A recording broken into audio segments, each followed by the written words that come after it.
Alors, dans la capsule que je vais faire ici, nous allons voir les angles d'élévation et les angles de dépression. Débutons avec l'angle d'élévation.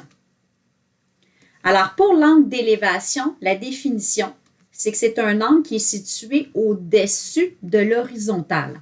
Regardons ici l'image du monsieur qui prend une photo. Alors, nous avons l'horizontale qui est ici la droite. Alors, l'angle d'élévation sera l'angle qui est situé ici en haut de l'horizontale. Pour l'angle de dépression, alors c'est la définition, c'est que c'est l'angle qui va être situé sous l'horizontale.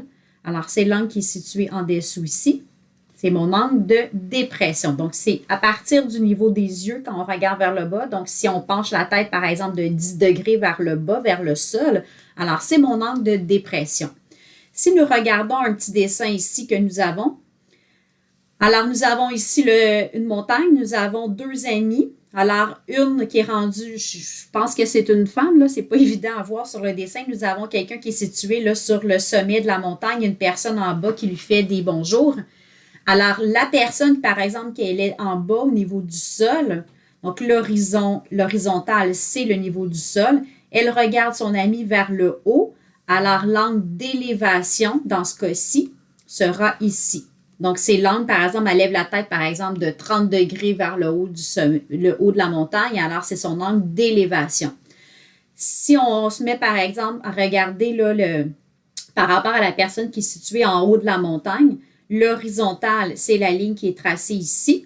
Alors, l'angle de dépression, donc c'est l'angle qui est situé sous l'horizontale, donc c'est l'angle qui est situé ici.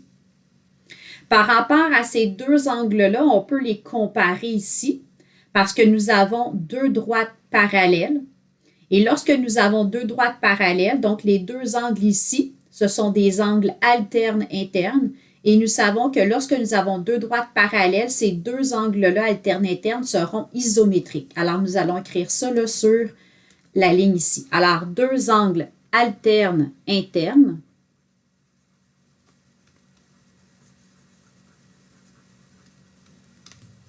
Deux angles alternes internes sont isométriques lorsqu'on a deux, je vais faire le symbole de parallèle, donc deux droites parallèles coupées par une sécante. Alors, ces deux mesures-là seront isométriques. On peut faire un petit dessin comme ça pour mettre une petite ligne pour dire qu'ils seront congrus. Alors, ceci conclut là, les définitions là, par rapport aux deux angles, donc soit d'élévation et de dépression.